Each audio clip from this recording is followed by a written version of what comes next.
We hear that anti-Zionism is not anti-Semitism, but that actually doesn't make sense. So why not? Well, first of all, what does this word Zionism even mean? Because if you're going to use it, you've got to understand it. The word Zion originally referred to a hill in Jerusalem. It's still there. It's called Mount Zion. It's where King David's palace was, according to archaeologists around 3,000 years ago. Over time, the word Zion came to mean Jerusalem as a whole, and then it evolved into a very special kind of word, and it was used in a way that no other word has ever been used, as far as we know. It referred to the entire land of the Jews, but it wasn't the official name of the land. That was the Kingdom of Israel, the Kingdom of Judah, and later Judea. Exactly. Zion was something different.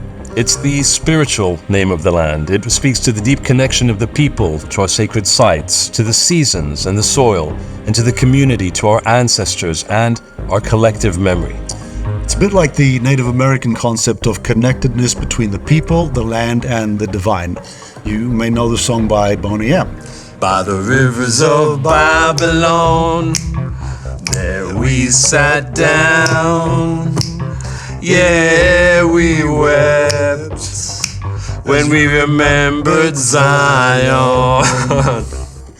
And then the line, now how can we sing the Lord's song in a strange land? Yeah, that was written over 2,500 years ago, when thousands of Jews were taken captive by the Babylonians, a nation that no longer exists.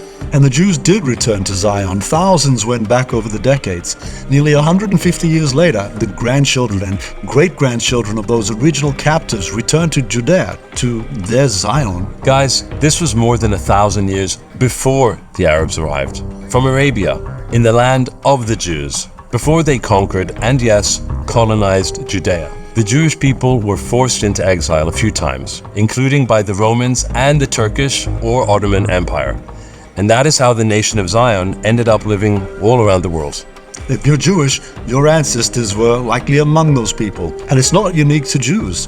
Other First Nations peoples have been through this. The Cherokee Trail of Tears was also an exile of an ancient people from their ancestral homeland, the loss of their sacred sites, the shattering of their culture, and the loss of political autonomy. They also remember their Zion. And that's why today in Jerusalem, you'll find the Indigenous Peoples Embassy.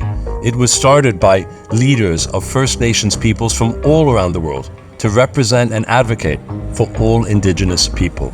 They recognize Israel as an inspiring example of true re-indigenization, the return of an indigenous people to their sacred homeland.